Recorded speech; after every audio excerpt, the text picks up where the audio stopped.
Енді Трамптың міне Индияны Ресейдің газын алудан тиям, Қытайды алам, кімде-кім Ресей менен экономикалық қатысы мұнай газын алатын болса 500% кедендік салық салам дегеннің барлығы бұл соғысты тоқтатудың жалғыз жолы Ресейді экономикадан қыспақ қалу. Ол қарумен емес, кәдімгі экономикалық тәсілмен жеңбек. Қайсы күнгі лекциямда айтқандай, Рейган менен Тэтчер ханымның тактикасы бойынша Ресейді жеңбек.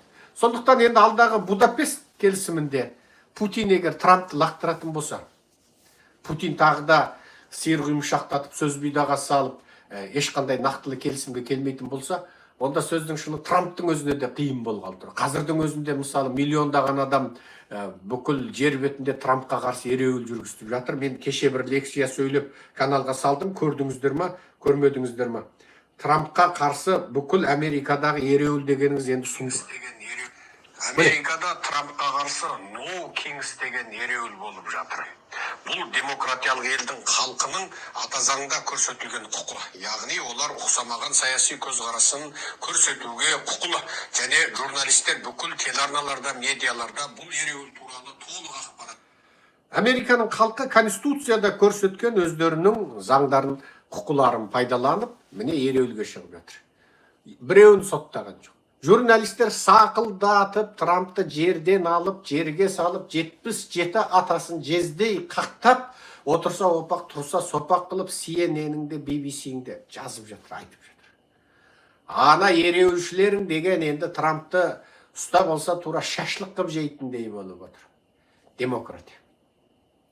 Демократия.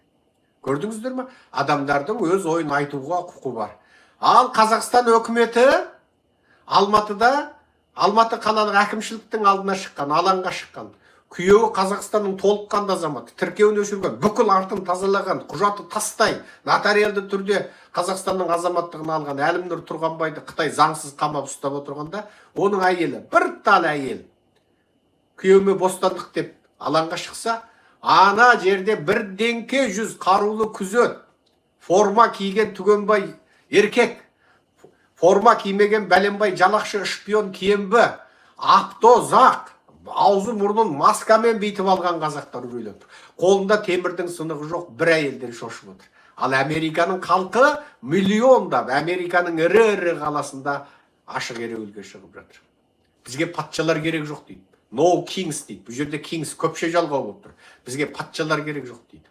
Америка тәуелсіздік алғанда кімнен алды? Англиядан алды. Англия о кезде қандай еді? Патшалық жүйені, патша әулеті барлығын билейтін. Сондықтан Америкада патша деген сөз диктатура. Сондықтан о жерде олар бірінші рет бізді ұрпақтан ұрпаққа билейтін патша керек жоқ, бізді халық өзі 4 жыл сайын сайлап отыратын жаңағы республикалық жүйе керек деп отыр. Сондықтан демократия деген сол. Енді қазір қарап отырсаңыздар, Американың халқының бұл ереуілі енді орыс тілді медиа менен Қытай тілді медиада бітті Америка құрыды, о деп жатыр. Құрыған жоқ. Халық өстіп ереуілге шыға алатындығы үшін осы мемлекет бәленбай 100 жылдан бері дүниедегі ең алдыңғы қатардағы мықты мемлекет болып отыр. Осы халық осындай ашық ойлы, сауатты болғандықтан, өзінің ойын айта алатындықтан, әне жерде отырған саясаткерлер халыққа не керек екендігін осы арқылы білгендіктен, олар ешқашан бұл халықтың құқын таптайтын, байлығын ұрлайтын жұмысқа бара алмайды. Себебі бұл халық сауатты халық. Бұл халық ұйымдасып ереуілге шыға алатын халық. Бұл халық біреу келіп сырттан істеп бере ме екен, біреу келіп мына англиялықтар осы қатты сынайды, солар келіп бізді өзгертіп бере ме екен. Ана Стармермеді сол бірдеңге, осы ана Францияның жаңағы Макроны сол Трампқа қарсы еді, сол бірдеңге қылып берер ме екен деп күтпейді. Бұлар өзім істеймін дейді. Өзім істеймін, өзімнің мемлекетімді өзім дұрыстаймын дейді. Бұл жердегі әңгіме осында тұр екен. Енді мен ана жалғасты ақпараттарымды оқып аударып берейін. Енді ары қарай сіздерге сосын саяси шолуымды жалғастырам. Мен міне жерде Трамптың бір сөзін аударып жеткізейін ары қарай. Міне, Ukrainian drone strike measure Russian gas plant дейді. Бұл міне, Киев, Украина. Бұл ақпаратты сіздерге мен неден аудардым? Бұл ABC News'тен аударып отырмын. ABC News деген негізінен солшыл, Трампқа қарсы медиа. Бұл медиа былай: Киев, Украина. Украинаның ұшқышсыз ұшақтар Ресейдің оңтүстігінде аса ірі газ өңдеу зауытына соғылып өрт шықты. Оны Қазақстаннан газ қабылдау тоқтатуға мәжбүр етті деп хабарлады Ресей және Қазақстан билігі жексенбі күні. Бұл жерде ақш президенті Дональд Трамп Мәскеудің 3,5 жылдан астам уақытқа созылған басқыншылығын тоқтату үшін Киевке территориядан бас тартуға тура келуі мүмкін деп болжайды дейді. Бұл деген сөзде, қазақтың жалпақ сөзін аударғанда, соғысты тоқтатам десең, Путиннің сұраған жерін бер. Енді Зеленскийдің бір сұхбатын түнде ұйықтар алдында ма, жоқ таңертең ұйықтап жатып таң намазға тұрғанда ма бір көзім шалып қалды. Онда Путин Донецкіні тұтасымен алғысы келеді, бірақ біз бермейміз, Донецк Украин жері деп айтыпты. Ол енді ол бөлек әңгіме. Енді қараңдар. Мемлекеттік газ албауыты Газпром басқаратын және Қазақстан шекарасына жақын аймақта орналасқан Орынбор зауыты жыл сайынғы қуаттылығы 45 миллиард текше метр куб газды өңдейді дейді. Енді қараңдар, Украина бас штабы жексенбі күні мәлімдеме жасап, Орынбордағы зауытта кең ауқымды өрт шыққанын және оның газ өңдеу және тазарту қондырғыларының бірі зақымдалғанын хабарлады дейді. Енді бұл өрт осы хабар шыққаннан тартып әлі өшкен жоқ. Енді естеріңізге салайық. Зауыттардың көбі соңғы технология бойынша жоғарғы деңгейдегі чиптерменен жабдықталатын болған зауыттар. Себебі жоғарғы деңгейдегі чиптер көп жұмыстарды адами істеу емес, кәдімгі сол компьютерлік басқаруға көшкен. Енді қараңыз. Ал ол чиптерді тиіп тастады. Тиіп тастағаннан кейін санкция салған, енді Ресей ала алмайды. Мынау бір зауыттарды Украина өртейді, Ресей дереу қалпына келтіреді. Украина өртейді, Ресей қалпына келтіреді. Украина өртейді, Ресей қалпына келтіреді. Бұл тоқтаусыз қайталанып жатыр. Енді мына Орынбор қашан қалпына келеді? Менен естеріңізге салайық. Қашан қалпына келеді деп ойлайсыздар? Шұғыл түрде осы бір аптаның ішінде, бір айдың ішінде ресейліктер міне біз Орынбор газ өңдеу зауытын қалпына келтірдік, Қазақстаннан газ қабылдаймыз деп айтама? Бәстесеміз ба? Бәстігеміз ба? Сіздер қанша деп ойлайсыздар? Жоқ, Орынбор газ өңдеу зауыты осымен бітті. Енді жұмысын тоқтатама. Жоқ, украиндер олар қайтадан өңдеп, газ өңдейтін зауытты қалпына келтіріп, құрастырып, қайтадан жұмысты бастадық деген күннің ертесі украиндер тағы жарама. Қайсына келсесіздер? Ойларыңызды астына жазыңыздар. Мен ол барлық комменттеріңізге жауап жазуға тырысамын. Талқылайық. Осы лекция аяқтағаннан кейін талқылайық. Енді менің өз ойым. Орыстар кемі бір айдың ішінде Орынбор газ өңдеу кешенін қалпына келтіруге тырысады. Кемі, ең кемі бір ай. Бірақ бір айдың ішінде олар қалпына келтіріп болып, бірнеше күн өтер өтпей украиндер қайта жарады. Менің өз жоспарым, өзімнің болжалым солай. Ал сіздер қалай ойлайсыздар? Жоқ, әлде орыстар намысқа тырысып, қысқасы соңғы мүмкіндігін пайдаланып, 2-3 күннің ішінде немесе бір аптаның ішінде қалпына келтіре ма? Оны сіздер енді өздеріңіз осы салада, газ саласы, халықаралық геосаясат және орыстың бұрынғы жарылған мұнай өңдеу, газ өңдеу зауыттарын қалай қалпына келтіріп отырды, сол туралы ақпараттарға негізделіп, орыс туралы толық ақпарат білетіндеріңіз болса, өз ойларыңызды жазарсыздар.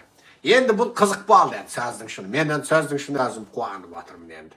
Енді қараңдар, Киев соңғы айларда ресейлік энергетикалық нысандарға шабуылдарын күшейтті. Оның Украин тараптың айтуынша, аталмыш нысана Мәскеудің соғыс әрекетін қаржыландырады және тікелей Мәскеуге жаңағы соғысқа қуат беріп отырады. Орыстар бомбаларды тереңірек соққылар үшін өзгертті дейді. Бұл екінші ақпарат. Орыстардың өздерінің қаруларын өзгертіп жатыр дейді. Сонымен қатар украиналық прокурорлар Мәскеу Украинадағы бейбіт тұрғындарға соққы беру үшін өзінің өлімге әкелетін әуеден басқарылатын бомбаларын өзгертіп жатыр деп мәлімдеді. Харьковтың жергілікті билігі Ресей алғаш рет жаңа зымырандық әуе бомбасын қолданып, тұрғын аудандарға соққы жасады деп мәлімдеді. Харьков кәдімгі бейбіт тұрғындар тұратын микрорайондарға соққы жасаған. Харьков облыстық прокуратурасының мәлімдемесінде Ресей сенбі күні түстен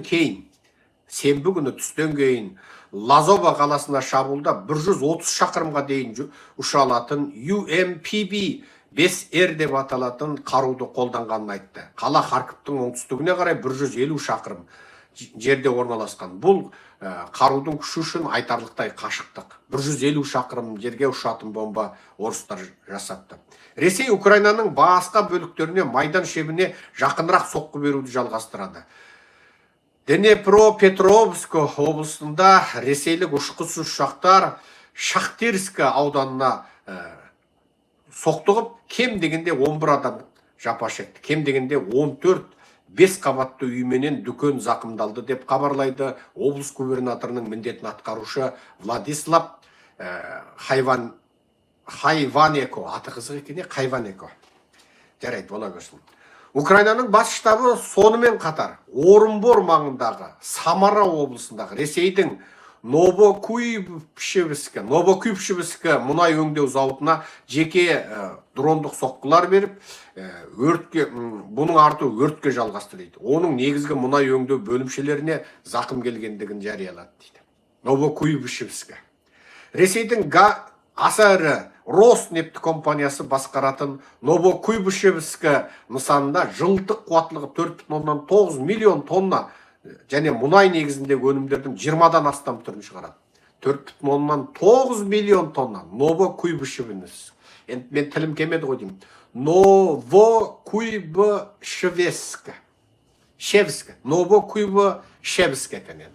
Өздеріңіз дұрыстап тыңдап алыңыздар. Енді атаңа нәлеттетін аттары қалай өзі. Новокуйбышевск. Бұл енді жылына 4,9 миллион тонна дейді. Миллион тонна. Енді ойлай беріңдер. Орыстардың мұна бір жолдың өзінде мынандай мұнай өңдейтін, газ өңдейтін зауыттарының қатарына Новокуйбышевскіден бір, Орынбордан бір айырылу деген сөз. Енді ол сөздің шыны. Бұл тек осы өтіп біткен жексенбі мен дүйсенбінің күндізінде болып жатқан оқиға. Bir күнде. Енді қуанбай қайтесің енді. Сондықтан Украинаның елшілігі менен консулдығына онлайн гүл тапсырыс беріп, гүл сыйлап жіберіңдер. Бір кеп дегенде бір 10-20 қазақтан тұрақты түрде гүл алып отырсын. Олар да білсін біздің қазақ халқының оларды қолдайтындығын. Міне көрдіңіздер.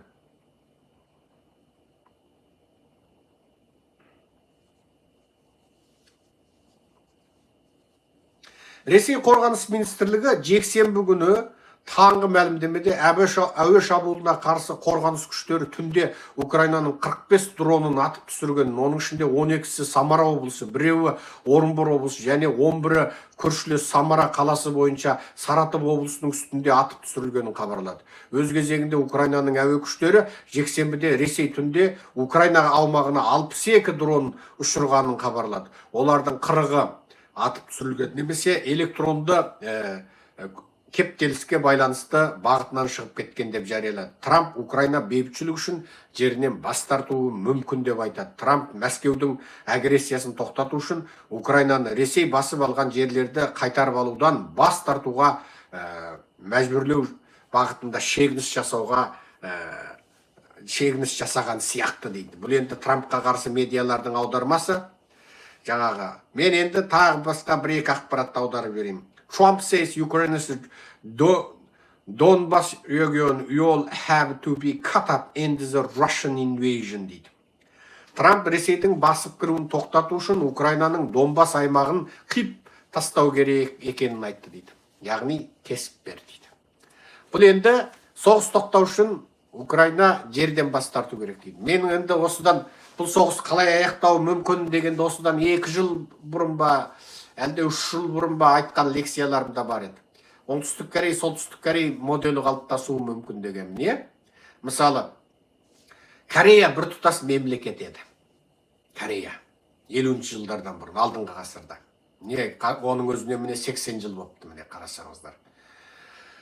Содан аяқ астынан Ресей, Қытай, Корей шекарасындағы таулы аймақта аяқ астынан Ким Ир Сен деген бір батыр пайда болады.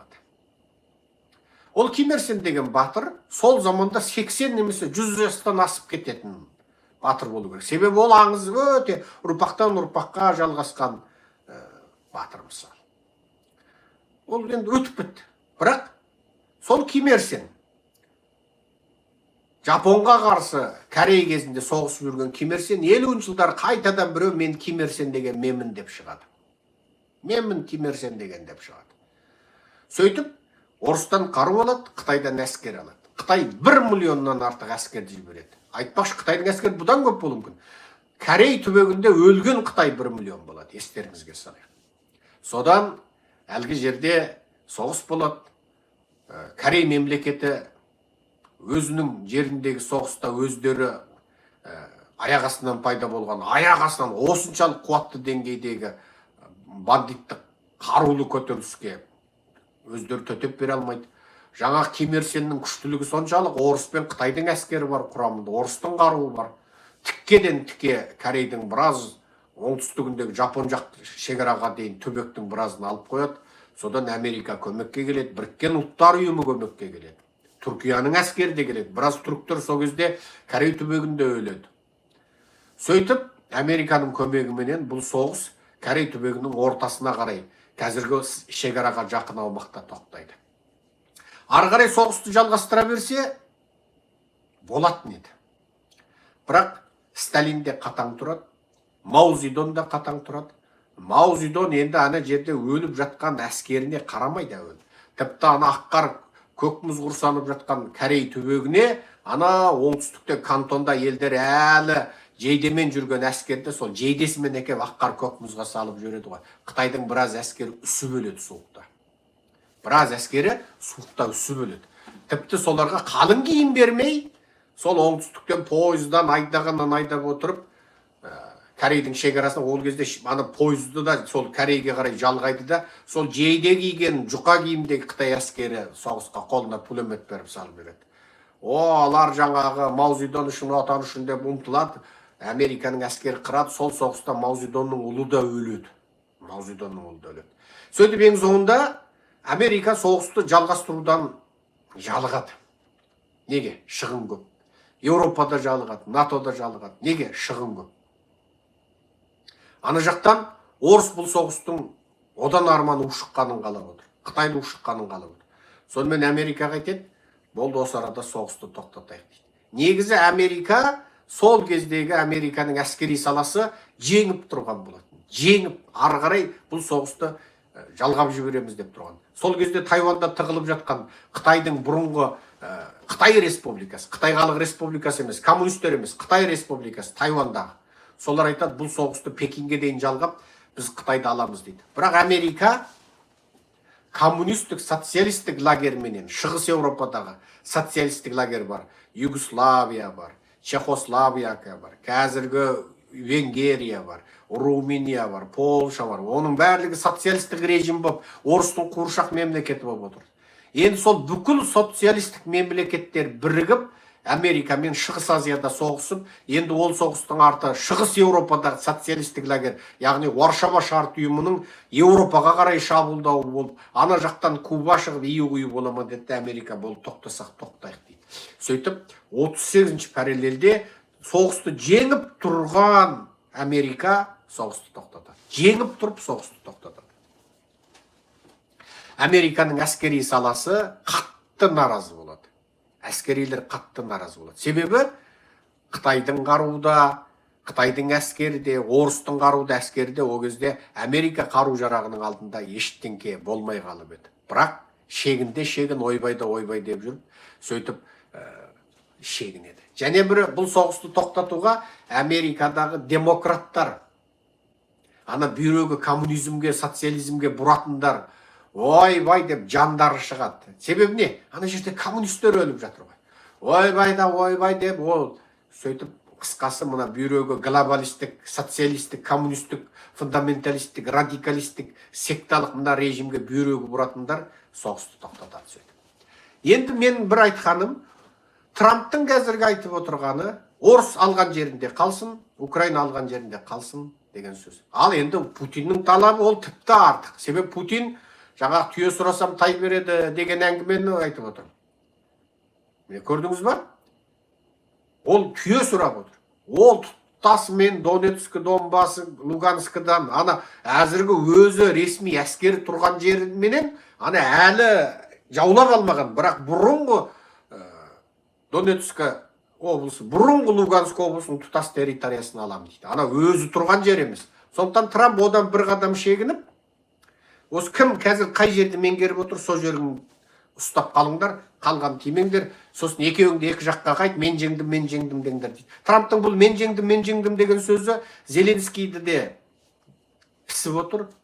Сендер сол жеңдім деген сөз үшін ауырасыңдар деп отыр. Совет одағында екінші дүниежүзілік соғыста біз жеңдік дейді. Мәселе бір нәрседе жеңу, жеңбеу дейтін нәрсе өте маңызды деп біліп отыр да. Ал Трамптың назарында экономика, пайда, мүдде, халықтың өмірі, ана тірі қалуы, адамдардың өлмеу, мейлі орыс болсын, украин болсын, адамдардың өлмеу дейтін глобалдық, адамзаттық деңгейдегі мәселе тұр. Ал бұл Путиннің жаңағы жеңу, жеңбеу, абырой, бедел, авторитет, жаңағы имидж дейтін нәрсеге жабысып қалғанын біліп отыр. Ал Украинаны да сендер осыншама күніне бәленбай 100 миллион доллар күйіп тұрған осы соғысты жасап не пайда? Оданша мына халқыңның өзі азып кетті, тозып кетті, жақсы өмір сүрмейсің базғандай өмірде деп, ана жерден бас тартты дегізгісі келіп отыр. Және бір Трамптың назарында, бұның да қолында ақпараты бар. Ол жерлердің халқының дені орыс тілді халықтар, яғни орыстар екенін біліп отыр. Бірақ Украина оған қайтарма. Украина ол жер менікі, халық орыс болғанмен деп отыр. Донецк, Луганск, кезінде Қырым, референдум жасағанда орыстар өлді ғой. Крым наш деп 2014 жылы өлді. Енді сол Крым нашын Қырым қашып болды емес па кейін? Міне, сол орыстар біз великийміз деп еді, енді сол великий орыстардың төбесінен великий зымырандар ұшып жатыр енді. Великий дрондар ұшып жатыр енді. Орыстар енді біз великийміз деп әлі мақтанып жатыр ма білмеймін. Орыс тілді медиаларды көріңдер, сол великий орыстар өзі тірі ме екен? Ана жаққа барып, ана жақта великийміз деп құтырып жүрмеген, енді көріңіздер. Енді Трамптың мақсаты адам өлмесін деу. Ол кім жеңді, кім жеңбеді. Ол тіпті айтты, екеуіңді біз жеңдік деп айта беріңдерші дейді де, бір ажуасы бар да. Екеуіңді біз жеңдік деп айта беріңдер дейді. Сендер сол жеңдік, жеңілмедік деген мәселеге байланып тұрсаңдар дейді. Бұл жерде Трамп таза саудагерлік көзқараспен ана күйіп жатқан шығынды, өртеніп жатқан үйлерді, қалаларды, құбырларды, ана макроструктураларды бәленбай миллиард доллар жасап, ақша жұмсап салған зауыттарды, солардың өртенгеніне бұның ана іш ашып отыр да. Және өлген адамдар үнемі айтады. Екі жақтан да адамдар өліп жатыр, орыстар да өліп жатыр, украиндар да өліп жатыр дейді. Бұл жердегі әңгіме сонда. Бұл үлкен биік гуманитарлық тұрғыдан айтып жатыр. Ал бұл жерде Украина намыс деп отыр, жерімді қорғаймын деп отыр. Ол жердің халқы орыс болса да, жер менікі алам деп отыр. Жер менікі алам деп отыр. Ал Путин мен великиймін, мен орыс тілділердің құқын қорғаймын, НАТОның шығысқа кеңуінің алдын алам дейді. Ол сөйтіп соғысты бастап алды. Енді міне қиыр шығысты сөздің шыны бірақ Қытайға беріп қойды. Тіпті Орта Азияны да Қытайдың қаптауына жол ашып қойды. Егер орыс әлсіремегенде Тақай Қытайға қақпаны аша алмайтын еді. Аша алмайтын еді. Орыс әлсіреді. Путин мен Ши Цзиньпин келісті. Сосын Орта Азияға кірем, сен қабағыңды шытпайсың деді.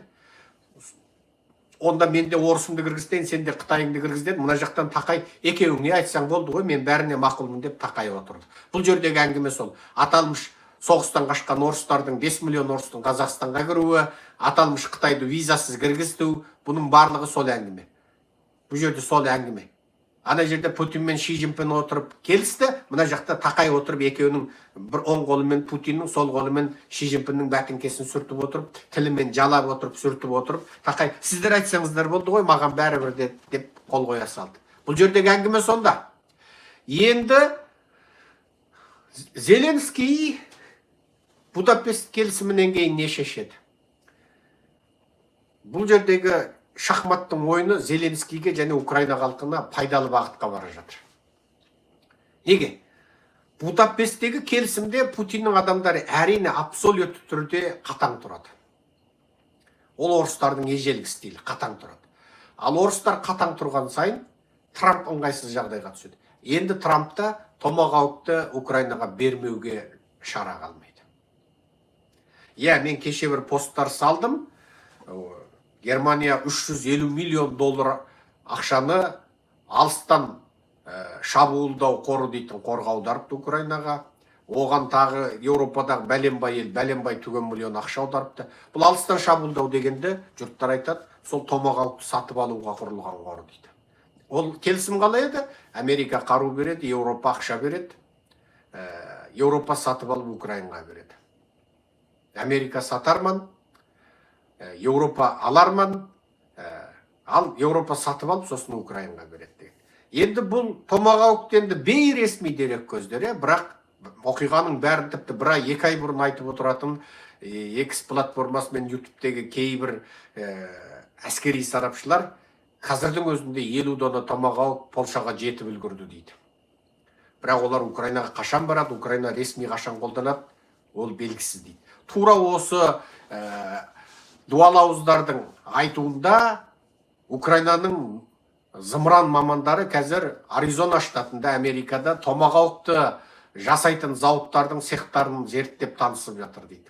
Америка бүкіл томағауктың сызбаларын, бүкіл жасау жолын, оның программаларын, бағдарламасын жаңағы IT бойынша бәрін ұстатқан дейді. Енді Украина сол жаңағы сызба цехтар бойынша тура соның көшірмесін жасайды дейді. Көшірмесін жасайды. Алдағы 3 айдың ішінде украиндердің өздері жасап шыққан томағауқпен бірдей, бірақ Украина жерінде жасалған. Бірақ аты бірдеңе деген ат қойып қою мүмкін енді оғанға дейін. Мен енді украиндерге айтар едім, оны мүмкін болатын болса Тоқтамыс хан деп ат қойып қойыңдар деп. Тоқтамыс деп. Себебі Тоқтамыс Москваны шөртеді ғой. Біздің ханымыз Тоқтамыс Москваны шөртеді. Сондықтан ол томағауқтың украиндық көшірмесіне Тоқтамыс деп ат қойып қойса керемет болады да. Москваны өртеу деген мағынаны береді де. Сондықтан оны да Украинаның елшіліктеріне хат жазып, сіздер мықты жаңа зымыран жасағалы жатсаңыздар, оның атын Тоқтамыс деп қойыңыздар. Орыстардың ана жарасына тұз себеді, баяғыда өстіп қазақтар келіп Москваны өртеп еді деп ана қотырларын тырнайды да, ана бітейін деп қара қотырларын ұмытын қырап қалған орыстардың қотырын тырнауға жақсы да. Ана жарасына тура саусағыңды тығып тұрып бүйтіп тыққан сияқты рахаттанасың да міне. Сөздің шыны керек. Енді бұның барлығы бейресми дерек көздері. Ресми дерек жоқ, бірақ баршаларыңызға бір қызықты айтайын. Әскери сала құпияға толы. Ол әскери саладағы шындықтарды 50 жыл, 100 жылдан кейін білуіміз мүмкін. Мысалы, Англияның премьер-министрі Уинстон Черчилль менен Америка одақтасып, келісіп, одақтастар армиясын құратын болып. Сол кезде Австралия бар, құрлықтың ар жағында, Жаңа Зеландия бар, қасындағы құрттай Канада бар, бәрі бірлесіп, Еуропада Германияның тура ту арқасынан, ту сыртынан соққы жасаймыз. Еуропада соғыстың екінші шебін ашамыз деді.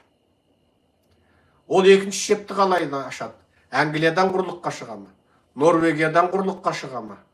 Франциядан құрлыққа шыға ма? Италиядан құрлыққа шыға ма? Ешкім білмейді. Сол кезде құпия келісім шарт жасалады. Нормандиядан құрлыққа шығамыз дейді. Қанша әскер Канададан жөткеледі, қанша ұшақ тасығышы бар, қанша жаңағы әскери қарулар, қанша жаяу әскер, қанша ұшақ жаңағы әуеден тастайды, қалқымамен тастайды, парашютпенен. Соның барлығын құпия жасайды. Қай күні шығады, қашан барады, ақпаратты қалай жасайды. Нью-Йорк Таймс пен Вашингтон Постта жаңағы ол бөлек, мүлде басқа бағытта ақпарат айтады. Неге? Ана жерден Германияда аңдып отыр ғой, Жапонияда аңдып отыр. Сонда ана Нормандиядан Американың құрлыққа шығатынын жасыру керек болады. Сөйтіп Нормандияға Американың әскері келгенде Гитлер бармақты бірақ шайнайды. Неге? Ол Американың әскері келу мүмкін деп болжады. Бірақ бүкіл басқа порттарды ойлады. Неге? Ана теңіз порттар, терең порттар, ана алып кеме портқа тіке келіп әскерлер келетін жерлерді ойлады. Бірақ Нормандия қандай еді? Ол жайдақ теңіз болады. Жайдақ. Ал ана алып кеме жақындай алмайды. Алып кеме ана құрлыққа жақындай алмайды. Себебі қайрандап қалады. Терең емес. Анау мұхиттан келе жатады да, енді қайрандап қалады. Мынау сіздерге айтайын, мына порттар екі түрлі болады. Бірі тік, ана құрлық тіке жар болып кеткен. Оған ана алып дәу нән кемелер, тауар тасыған, қару тасыған нән кеме тіке келеді, тіке тоқтай қалады. Себебі су терең. Екіншісі жайдақ жаңағы. Анау бір жағажайлар бар ғой.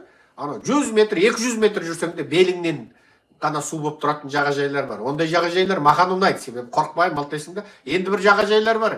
Ол су терең. Мына жер беліңнен келіп тұрғанмен біраз малтап барсаң, ана жер бойыңнан асып кетеді. Ондай жерлер қауіпті. Мен оған жоламаймын.